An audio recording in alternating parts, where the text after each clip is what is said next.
17장 3절까지의 말씀입니다. 오늘 본문이 좀 깁니다. 그래서 포기하지 마시고 끝까지 잘 교독해 주시기를 바랍니다. 함께 하나님의 말씀 교독하겠습니다. 대제사장이 이르되 이것이 사실이냐?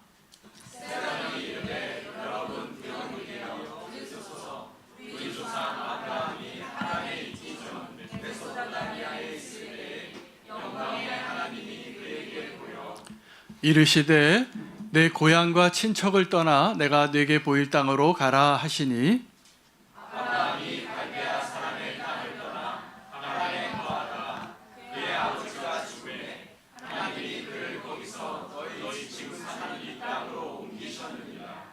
그러나 여기서 발붙일 만한 땅도 유업으로 주지 아니하시고 다만 이 땅을 아직 자식도 없는 그와 그의 후손에게 소유로 주신다고 약속하셨으며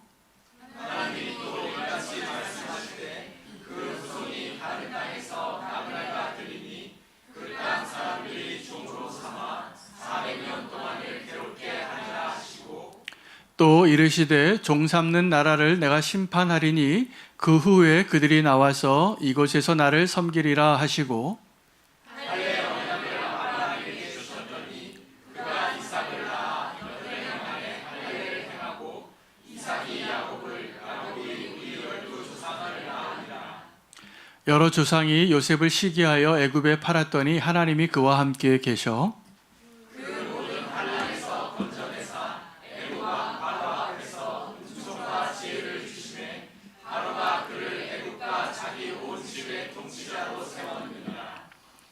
그때 애굽과 가나안 온 땅에 흉년이 들어 큰 환란이 있을새 우리 조상들이 양식이 없는지라.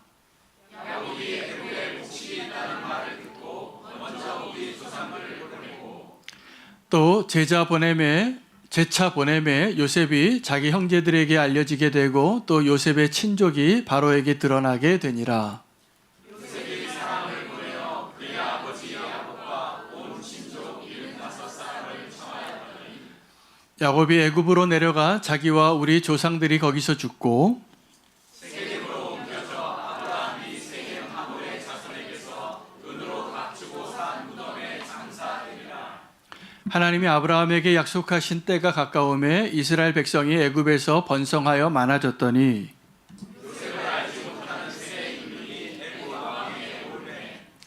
그가 우리 족속에게 교활한 방법을 써서 조상들을 괴롭게 하여 그 어린 아이들을 내버려 살지 못하게 하려 할세.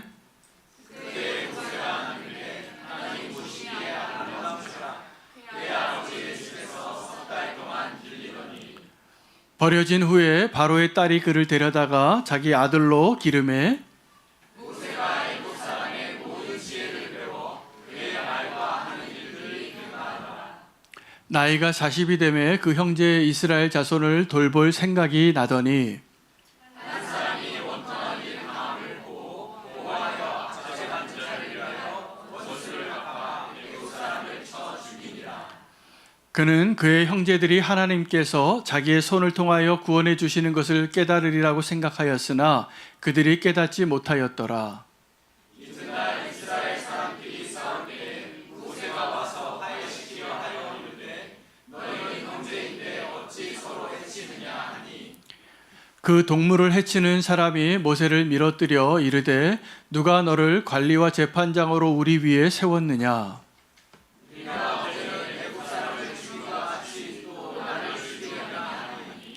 모세가 이 말 때문에 도주하여 미디안 땅에서 나그네 되어 거기서 아들 둘을 낳으니라.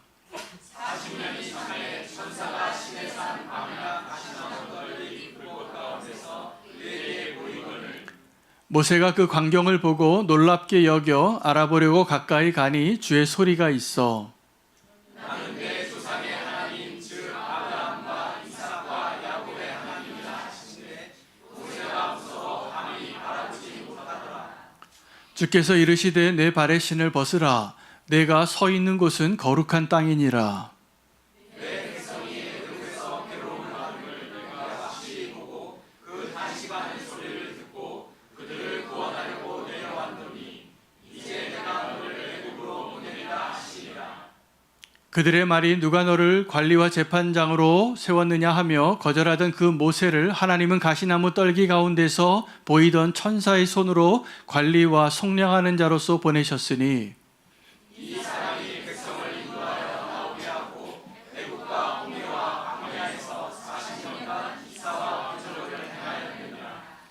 이스라엘 자손에 대하여 하나님이 너희 형제 가운데 나와 같은 선지자를 세우리라 하던 자가 곧 이 모세라.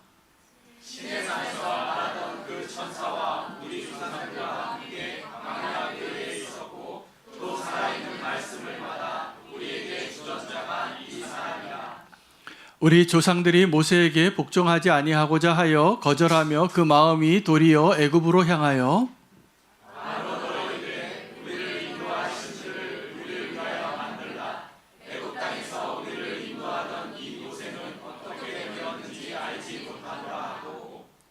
그때 그들이 송아지를 만들어 그 우상 앞에 제사하며 자기 손으로 만든 것을 기뻐하더니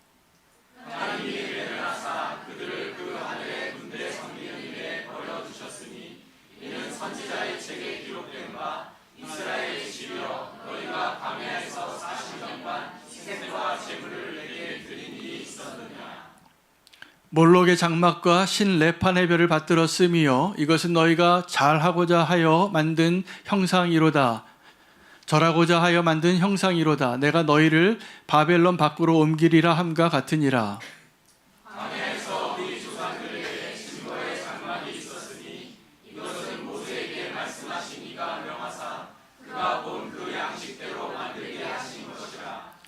우리 조상들이 그것을 받아 하나님이 그들 앞에서 쫓아내신 이방인의 땅을 점령할 때 여호수아와 함께 가지고 들어가서 다윗 때까지 이르니라.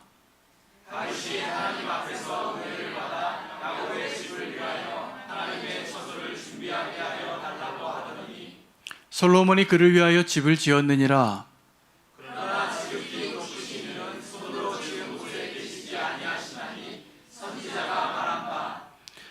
주께서 이르시되 하늘은 나의 보좌요 땅은 나의 발등상이니 너희가 나를 위하여 무슨 집을 짓겠으며 나의 안식할 초소가 어디냐.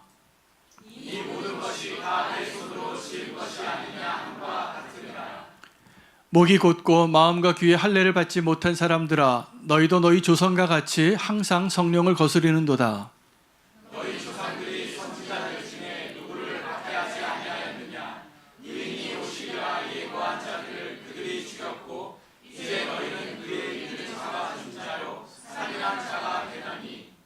너희는 천사가 전한 율법을 받고도 지키지 아니하였도다 하니라. 그들이 이 말을 듣고 마음에 찔려 그를 향하여 이를 하였더니 스데반이 성령 충만하여 하늘을 우러러 주목하여 하나님의 영광과 및 예수께서 하나님 우편에 서신 것을 보고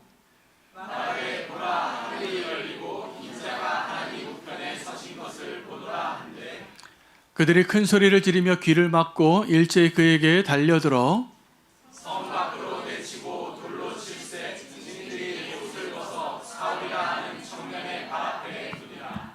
그들이 돌로 스데반을 치니 스데반이 부르짖어 이르되 주 예수여 내 영혼을 받으시옵소서 하고 무릎을 꿇고 크게 불러 이르되 주여 이 죄를 그들에게 돌리지 마옵소서 이 말을 하고 자니라. 사울은 그가 죽임당함을 마땅히 여기더라. 그날에 예루살렘에 있는 교회에 큰 박해가 있어 사도 외에는 다 유대와 사마리아 모든 땅으로 흩어지니라.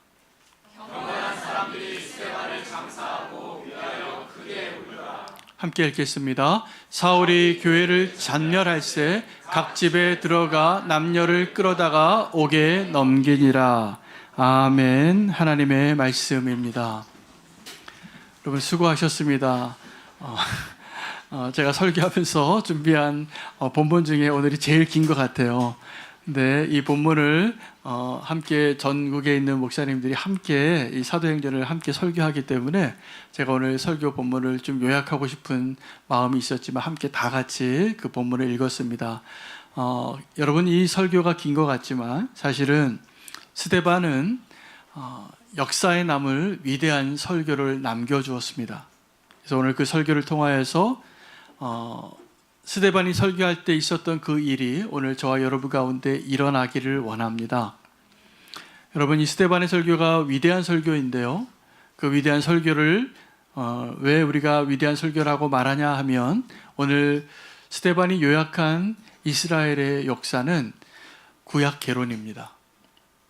구약에 요약을 하면, 더 짧게 요약을 하면 내 하나님을 사랑하고 내 이웃을 사랑하라, 이렇게 요약이 될 수 있지만, 오늘 그 역사의 모든 내용을 요약해서 스데반이 정말 위대한 설교를 한 이유가 모든 구약의 역사를 요약해서 한 사람을 향하고 있기 때문입니다. 그 사람이 누구냐면 예수 그리스도이십니다. 그리고 예수 그리스도를 통하여서 이 청중들에게 스데반이 그 마음을 찔리게 했어요. 여러분, 그들이 마음을 찔렸습니다. 오늘 이 스데반의 설교가 정말 위대한 설교인 이유는 그가 하나님의 말씀을 잘 요약해서 그 2000년의 세월을 오늘 지금 이렇게 10분 동안 읽었는데 이 설교를 한 것, 10분 설교를 했어요. 그리고 그가 이 구약의 모든 내용이 한 사람을 향하고 있다는 것을 드러냈고, 그리고 그 예수 그리스도를 향한 그들이 행한 일이 있기 때문에, 여러분, 그 자리에 이 스데반 집사님이 설교할 때 그 설교를 들었던, 사실은 설교가 아니라 법정에서 자기 변호를 한 겁니다. 근데 자기 변호를 안 하고 예수 그리스도에 대한 이야기를 소개한 것이죠. 그때 그들이 다 누구였냐 하면 예수님을 죽였던 자들이에요. 그리고 죽이는 일에 다 참여했던 자들이죠. 그리고 그 이야기를 듣고 스데반의 이야기를 듣고 이 사람들이 다 마음에 찔렸습니다. 여러분, 이게 위대한 설교인 것입니다. 이 역사를 다 통틀어서 이 구약의 성경의 내용을 다 요약해서 한 사람을 가리키고 그 사람의 이야기를 통하여서 그 듣는 자들의 마음을 찔리게 하는 설교. 저는 설교자로서 오늘 이 예배에 한 영역을 담당하고 있으면서 스데반과 같은 설교를 하고 싶어요. 저도 오늘 그 똑같은 스데반의 설교를 통하여서 제가 조금 더 노력하는 것은 다른 것이 아니라 스데반의 그 당시에 청중들의 마음을 찔리게 한 것처럼 저도 여러분의 마음을 좀 찔리게 하고 싶습니다. 여러분의 마음이 좀 아프셔야 돼요. 이 이야기를 듣고. 근데 이 이야기가 나랑 상관이 없고 누군가 다른 사람들의 이야기인 것 같고 내 인생과 상관없는 어떤 불쌍한 사람의 이야기구나. 왜 유대인들이 저 예수님을 이렇게 죽였을까? 이 정도의 이야기로 받지 않으시기를 바랍니다. 오늘 스데반 집사님이 설교한 내용은 구약의 구속사를 요약한 거예요. 여러분, 역사 가운데 세계사와 국사가 있는 게 아니라 사실은 역사 안에 도도하게 한 물줄기가 흐르는데 구속사라는 게 흘러요. 하나님이 저와 여러분을 구원하기 위하여 예수 그리스도를 이 땅에 보내시기 위하여 하신 일이 아브라함에서부터 시작해서 오늘 예수 그리스도가 오시게 된 그 역사를 우리가 구속사라고 합니다. 근데 이 스데반 집사님이 이 구속사를 어떻게 탁월하게 설명했냐 하면 이 구약에 나오는 굉장히 많은 사람들의 인물을 다 소개한 것이 아니에요. 정확하게 제가 오늘 그 본문을 다시 한번 요약을 해봤는데 4명의 인물이 나옵니다. 아브라함과 요셉과 모세와 솔로몬이에요. 여러분, 아브라함과 요셉은 무엇을 이야기한 것이냐면 하나님의 언약과 성취를 이야기한 것입니다. 그리고 이 모세와 솔로몬은 무엇을 이야기했냐면 하나님의 구원과 그들이 실패했던 예배를 지적하는 거예요. 그래서 너희가 지금 이 자리에 있다. 여러분, 저는 오늘 이 설교를 스데반 목사님이 한 것이 아니라 스데반 집사님이 한 것이라서 더 은혜가 돼요. 오늘 그 설교를 저와 여러분이 우리의 삶 가운데 그 일을 이루고 오늘 그 스데반의 설교를 통해서 오늘 하나님이 우리의 마음 가운데 역사하시는 이 자리가 될 수 있으면 좋겠습니다. 여러분, 다시 한번 그 구속사를 제가 그래서 아마 읽으시면서 왜 이렇게 긴가 하면 딴 생각이 수도 없이 들어오셨을 거예요. 그래서 제가 오늘 말씀을 전하는 겁니다. 사실은 오늘 이 말씀 듣고 우리가 다 마음에 찔리고 아멘하고 주님께로 회개하는 일이 있어야지 맞아요. 제가 오늘 짧게 요약을 하겠습니다. 여러분, 하나님의 그 구속사가 누구에서부터 시작이 되어지냐면 그 역사의 무대에 저 끝에 변두리에서 한 사람을 부르시는 거예요. 그 사람의 이름이 아브라함입니다. 여러분, 아브라함이 등장하기 전에 그는 아무것도 아닌 사람이었습니다. 하나님께서 그 바벨탑 사건 이후에 하나님의 임재 앞에 저 하늘에 자기의 이름을 대겠다고 높은 성을 쌓았던 그 교만한 사람들을 다 무너뜨리고 흩으신 다음에 그 언어를 혼잡하게 하신 다음에 한 이방인 가운데 한 사람을 택하시고 부르신 거예요. 그리고 그와 언약을 맺으시는 게 창세기 12장 1절에서 3절 말씀이에요. 그 언약이 그렇게 시작이 되어지는데, 여러분, 이 아브라함과 하나님과의 그 언약의 내용도 중요하지만 그 아브라함의 인생 가운데 하나님이 그 언약을 성취하시기 위하여, 그 언약을 시작하시기 위하여 한 사람의 인생 가운데 걸린 시간과 하나님이 하신 일들을 아셔야 돼요. 그 내용은 너무나 간단해요. 하나님이 심판하시는 대신 바벨탑 사건의 내용은 하나님이 심판하셔야지 합당하신데 심판하지 않으시고 온 지면에 흩으셨어요. 그리고 한 사람을 그 무대의 끝에서 부르시고 나 언약을 맺자. 그리고 너로 인하여 모든 사람을 구원하는 구속사를 시작하자. 아브라함이요, 처음에 그 말을 듣고 믿었습니다. 대단한 믿음이에요. 근데 아브라함의 믿음이 정말 아브라함의 믿음이 되기까지 적어도 25년이 걸렸어요. 그 정말 하나님의 계획을 믿고 자기의 유일한 아들이죠, 늦지막에 하나님이 선물로 주신 그 이삭을 제물로 바칠 때, 그때 그의 믿음이 완성되는 것 같아요. 여러분, 우리의 믿음도 동일합니다. 하나님이 저와 여러분에게 약속하신 그 약속의 내용도 중요한데 우리의 삶 가운데 그 약속을 살아내는 시간들이 필요해요. 오늘 저와 여러분은 다 그 믿음의 여정 가운데 있다고 저는 믿습니다. 조금 연약한 믿음일 수도 있고 좀 부족해서 우리가 지금 또 이스마엘을 자꾸 만드는 사람일 수도 있어요. 또 하나님이 말씀하신 그 약속의 길을 자꾸 빗나가요.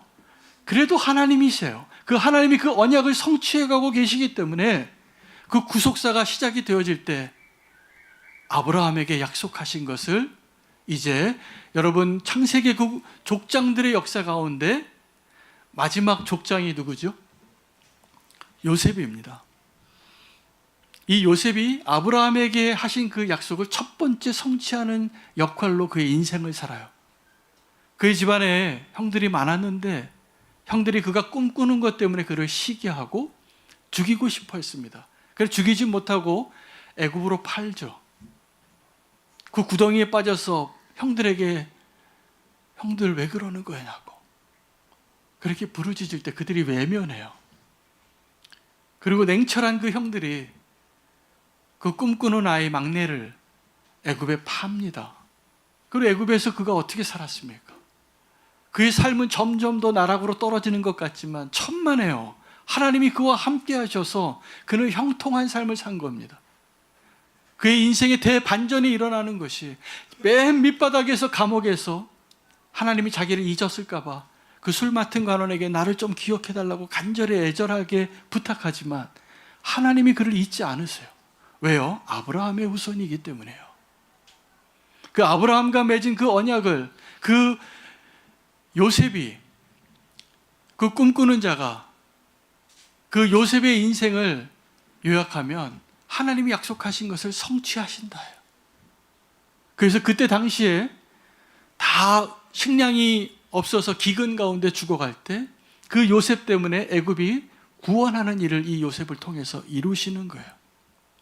요셉은요, 자기의 형들을 용서해요. 이게 언약의 성취예요. 형들은 나를 죽이려고 팔았지만 하나님께서 나를 이곳에 미리 보내셨습니다. 그리고 내가 형과 형들의 자녀들 내가 키우겠습니다. 하나님의 언약은 성취됩니다. 여러분, 그 하나님의 언약이 성취되어지는 것을 꼭 믿으시기 바랍니다. 우리의 인생이 벼락 끝에 있어도 하나님의 언약은 성취되는 거예요. 하나님의 구속사는 지금도 진행 중인 거예요. 지금 스데반 집사님이 이 설교를 하고 있어요. 그 다음에 소개되어지는 인물이 구속사 가운데 세 번째 인물 모세예요. 여러분, 모세의 이름의 뜻이 뭔지 아시죠? 건짐을 받은 자라는 뜻이에요. 근데요, 그 요셉에게 예언할 때 이 스데반 집사님이 그 얘기를 해요. 너희가 애굽에 가서 종노릇 할 텐데 너희를 종노릇하게 삼는 자들을 내가 심판하겠고 너희를 건지겠다고. 400년은 걸리겠다고. 여러분, 창세기와 출애굽기 사이에 한 페이지만 넘겨가면 되는 그 시간에 얼마의 시간이 빠졌냐 하면 400년이 빠졌어요. 이 요셉이 애굽으로 75명이 들어갔는데 나중에 수십만 명이 나오게 된 거예요. 400년이 지났으니까. 근데 요셉의 이름이 그 모세의 이름이 건짐을 받은 자인데, 모세가 행한 일이 뭐냐면 그 이스라엘을 애굽에서 건지는 일을 한 것입니다. 그래서 이것을 요즘 표현으로 하면 이렇게 표현되어지는 거예요. 모세가 모세를 한 거예요. 건짐 받은 자가 건지는 일을 한 거예요. 그래서 모세는 구원자의 역할을 드러내기 위하여 그 인생을 살아냅니다. 그의 인생도 그 굴곡이 똑같아요. 그가 건짐받은 자로 사실은 죽임을 당해야 했던 인생이지만 하나님이 그 갈대 상자에 건지셔서 바로의 딸이 또 건져서 바로의 아들로 40년을 살아요. 그래서 자기의 힘으로 이제 이스라엘 민족을 구원해 보려고 하다가 실패하고 도망가서 40년을 또 지나고, 그 80세 할아버지가 아무것도 할 수 없을 때 하나님이 그를 불러서 내가 너를 통해서, 반드시 너를 통해서 구원하겠다. 모세가 계속 사양했잖아요. 우리 아론 형을 좀 쓰시라고. 나는 말도 못하고 지금 나그네로 정말 부족한 자라고. 근데 하나님은요, 반드시 모세가 필요한 거예요. 여러분, 하나님은요, 반드시 지금 그 자리에 계신 여러분이 필요해요. 다른 사람이 그걸 대신할 수가 없어요. 하나님의 구속사는 그렇게 흐르는 거예요. 그 모세가 그들을 건져내고 광야에 있을 때 그가 구원자의 역할뿐만이 아니라 또 하나의 역할을 했더라고요. 오늘 스데반 집사님의 설교를 보니까 모세는 그 광야에서 이스라엘 백성의 담임 목사님이었어요. 그래서 성경에 한 번 나와요, 이 표현이. 광야교회라는 표현이. 교회가 시작이 된 게 이 오순절 강림 이후에 시작이 되어졌는데, 그 교회라는 표현을 이 스데반 집사님이 이야기하는 거예요. 광야에 있을 때 모세가 그들을 이끌어내면서 목회를 했다고. 온유한 자니까 그게 가능했죠. 그런데 그 광야에서 그 이스라엘 백성들이 했던 그 모든 시간들을 스데반 집사님은 다른 관점에서 표현합니다. 사실은 광야에서 이스라엘 백성의 시간은 불기둥과 구름기둥으로 그들이 불평하고 우상숭배를 하고 연약함이 많았지만 자꾸 돌아가겠다고 했지만 하나님의 백성으로 만들어져가는 소중한 시간이에요. 그 40년이. 근데 스데반 집사님은 그 기간을 뭐라고 표현하냐면, 너희가 하늘의 군대 섬기는 일에 우상숭배만 했지 너희가 언제 온전한 예배를 드려봤냐고. 한 번도 안 드렸대요. 광야에서 그들은 틈만 나면 자꾸 돌아가겠다고 하고 실패한 예배자인 것이죠. 여러분, 설교자가 설교할 때는 항상 목적이 있어요. 하나님께서 그 구속사를 그렇게 쓰시는 것처럼 이 스데반 집사님이 그 설교를 하면서 지금 그 청중들에게 무슨 얘기를 하고 싶은 거냐 하면, 하나님이 너희를 그렇게 택한 백성으로 삼아 주셨는데 너희가 계속 실패한 예배자였다는 걸 이야기하는 거예요. 그 네 번째 인물이 솔로몬이에요. 제가 이 스데반 집사님이 다윗 얘기를 이렇게 뺐을까? 왜냐하면 목적이 달라요. 원래 언약 백성에게는 너희가 다윗의 자손이야, 이게 훨씬 중요해요. 정말 예배를 강조하고 싶다면 다윗의 장막의 이야기를 했어야 됐을 텐데 다윗 얘기는 싹 뺐더래. 한 줄이면 끝나요. 그리고 솔로몬이 지은 성전 이야기를 하는 거예요.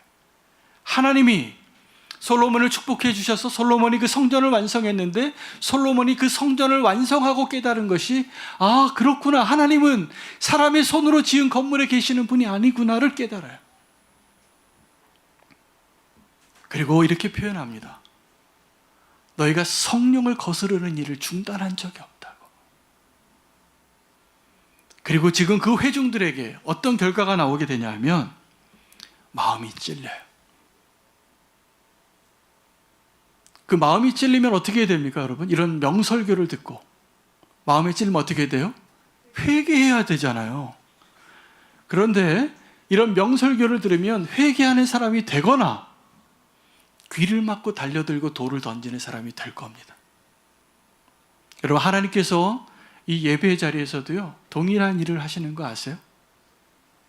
오늘 예배를 듣고요, 아, 은혜 받았습니다 하고 돌아가시는 것보다 하나님, 내가 죄인인 걸 이제 깨달았습니다. 이게 예배에 성공하신 거예요.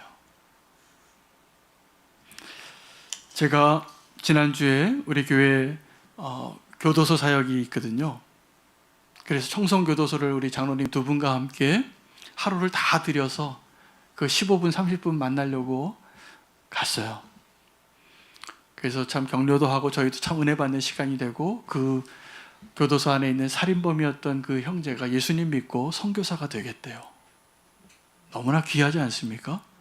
우리 계속 기도해 주시길 바랍니다. 그가 그 감옥의 학교에서 한 20년은 보내야 돼요. 근데 이미 일하고 계세요. 근데 돌아오는 길에 이 남자들 셋이 그렇게 몇 시간을 차 타고 오면 별로 말 수가 없어서 제가 설교를 틀었어요. 설교를 3편이나 듣고 왔어요. 듣고 오는 가운데 옆에 있는 교회 큰 대형교회 목사님이 설교하는 거 하나를 듣고 제가 한 줄에 제 마음에 딱 와닿았어요. 그 설교의 내용이 뭐냐면 교회가 아프다. 그래서 여러분, 요새 교회가 아픕니다. 교회가 아픈 거 느껴지시죠? 안 아프세요? 저는 교회가 아픈 게 많이 보여요. 교회가 왜 이렇게 싸우는지, 교회 왜 스캔들의 뉴스는 왜 이렇게 많이 자주 나오는지, 다 왜 그렇습니까? 교회가 아프기 때문이에요. 우리가 온전해야 하는데 건강하지 않은 거죠.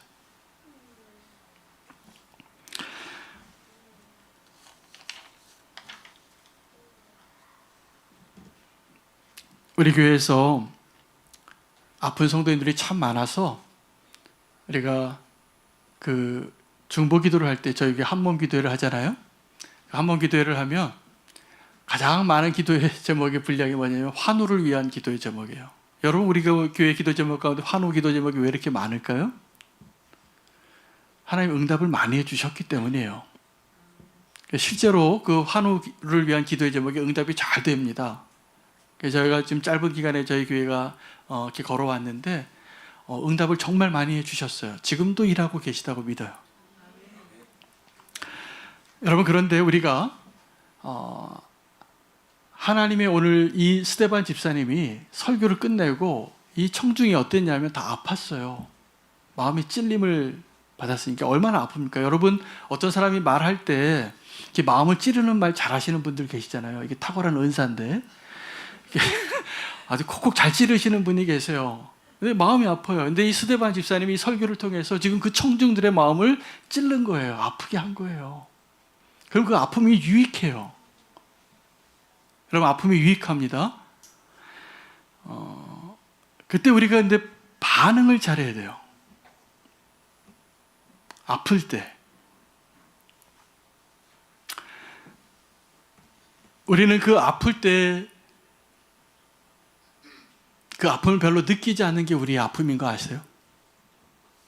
여러분, 건강한 그리스도인은 어떤 사람을 건강한 그리스도인이라고 말하냐 하면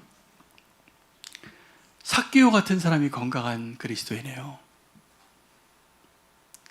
예수님이 내 집에 들어오셔서 그가 마음의 찔림을 받고 그 잔치의 자리에서 왜 그랬겠어요? 찔린 거예요. 내가 잘못 살았구나. 내가 이렇게 살면 안 되겠구나. 그래서 자기의 재산을 다 내려놓습니다. 삶이 변화되어진 것이죠. 여러분, 지금 우리가 다 환우들을 위해서 기도하고 나는 건강한 사람인 것 같은데 사실 그렇지 않아요. 삭개오가 사실은 건강한 그리스도인이에요. 그가 이전에는 세리로 살았지만, 그가 이전에는 또 다른 여인이 옥합을 깨트린 것처럼 창녀로 살았지만, 예수님을 믿고 예수님을 믿는 그 믿음 때문에 내가 찔려서 이제는 새로운 삶을 살겠다고 변화하는 게 건강한 그리스도인이에요. 근데 우리는 건강한 그리스도인을 어떻게 생각하냐면 술, 담배 안 하고 주일 성수 잘하고 11조 잘하면 그 사람이 건강한 성도인 줄 아는데요, 천만의 말씀입니다. 그분들이 아픈 거예요. 저는 오늘도 하나님의 말씀을 듣고 우리의 마음이 찔렸을 때 하나님께로 돌아오는 일이 없는 것이 아프다는 것을 모르는 것이 아픈 거예요. 여러분, 세상도 아픕니다. 세상이 왜 아플까요? 하나님을 모르니까. 그 여전히 다른 위로를 구해요. 하나님이 위로하시는 분이신 거 아시죠? 하나님이 치유하시는 분이신 거 아시죠? 하나님 우리를 구원하시는 분이신 거 아시죠? 그런데 세상은 그 하나님을 알지 못하고 자꾸 다른 데 가서 위로받고 싶어요. 그 위로는요, 위로가 아닙니다. 잠깐 좋아요. 우리가 그런 거 다 누려봤잖아요. 좋은 거 새 거 사면 다 좋은데 그거 얼마 안 갑니다. 새 거 산 거가 계속 좋아서 10년 동안 좋은 사람은 그 사람이 이상한 사람이에요. 그거 안 좋아요. 별로 오래 안 가요. 좋은 데 가서 여행하고 좋은 거 먹고 좋은 사람과 행복하게 보내고 그거 얼마 안 가요. 여러분, 그래서 지금 우리는 이 아픈 세상을 향한 하나님의 마음을 좀 아실 필요가 있어요. 하나님이 뭐 때문에 아프신가를 제가 설명을 드릴게요. 여러분, 예수님께서 십자가에서 달려 죽으셨을 때 누가 죽였습니까? 이게 아주 많이 나오는 질문이거든요. 예수님 누가 죽였나? 1번 후보가 누구예요? 빌라도예요. 2번 후보가 누구예요? 가룟 유다일 거예요. 3번 후보가 누구예요? 그 종교 지도자들이 예수님을 그렇게 죽이려고 했던 사람들이 아마 예수님 죽였다고 말할 수 있겠죠. 또 있어요. 그 군중들이 다 조롱하면서 예수님 호산나 외치다가 일주일 만에 예수를 십자가에 못 박으라고 고함치는 군중 심리에 휩싸여서 예수님을 십자가에 건네준 유대인들이 예루살렘에 가득했어요. 그 사람들이 다 죽인 거죠. 예수님의 죽음에 다 관여한 것입니다. 심지어는 누구까지 관여했냐면 하늘에 계신 하나님 아버지까지 예수님의 죽음에 무관하지 않아요. 시편 22편에 엘리 엘리 라마 사박다니 나의 아버지 어찌하여 나를 버리셨나이까. 버림받은 예수님이 되신 이유는 아버지가 버리셨기 때문입니다. 하나님도 예수님의 그 십자가 사건에 무관하지 않아요. 그러면 이제 우리가 이런 질문하는 것이죠. 예수님 누가 죽였습니까? 내가 죽였대요. 이런 대답 잘 하시잖아요. 여러분, 그럼 고백해 보신 적 많죠? 예수님 누가 죽였습니까? 그럼 내가 죽였습니다라고 고백해 보신 분 한번 손 들어보세요. 한 분도 없으세요? 저는 많이 했는데. 제가 오늘 이 말씀 준비하다가 이걸 이렇게 해석할 일이 아니구나라는 걸 깨닫게 됐어요. 내가 죽였습니다라고 하는 고백에는 내가 2000년 전에 그 자리에 있었으면 나도 똑같은 사람이었겠지요. 그리고 지금 나도 그런 동일한 죄를 범하고 있고 지금도 내가 주님을 인정하지 않으니까 내가 예수 그리스도를 십자가에 못 박은 자가 맞지요? 라고 고백하는 것으로 해석하는 분들이 훨씬 많은데 사실이 아닙니다. 우리가 그런 죄인인 것은 맞지만 내가 예수님을 죽인 이유는 내가 그 행위를 했기 때문이 아니라 예수님이 나 같은 사람을 사랑하셔서 죽으셨기 때문인 거예요. 그러니까 우리가 예수님을 죽인 자 맞는데 내가 예수님을 죽이는 그 일에 동참했기 때문에 공범이라서가 아니라 예수님이 죽으신 그 이유는 정확하게 나를 구원하기 위하심이라는 사실이 내가 예수님을 죽인 자라는 의미예요. 할렐루야. 오늘 우리가 무엇을 마음 아파해야 하는가? 여러분, 우리는 지금도 내 고통에 주목하느라 하나님의 고통을 모르고 있어요.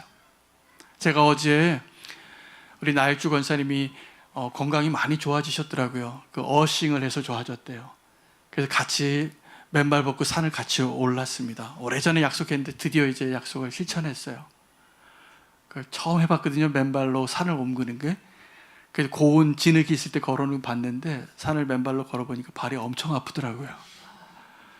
이제 내려와서 신발을 신는데 이 신발이 막 구름 위에 걷는 것 같아요. 이렇게 부드럽고 이렇게 좋은 거구나 신발이. 고통이 유익이 있는 거죠. 근데 우리 권사님 그런 얘기를 하세요. 그 길에 맨발로 걷는 분들이 좀 있으시더래요. 그 맨발로 걷는 분들은 다 사연이 있다라는 거예요. 다른 사람에게 말 못할 아픔이 있는 거예요. 우리가 신발 신고 뛰어다니는 분들은 지금 맨발로 걷고 좀 살아보려고 그렇게 노력하는 그 사람들의 마음을 잘 몰라요. 잘 몰라요. 제가 맨발 걷다가 신발 신으니까 그렇게 좋더라고요. 근데 여러분, 우리가 하나님의 마음을 잘 몰라요. 오늘 이 예배의 자리가 그 하나님의 마음을 좀 경험해 보는 자리 되시기를 축복합니다.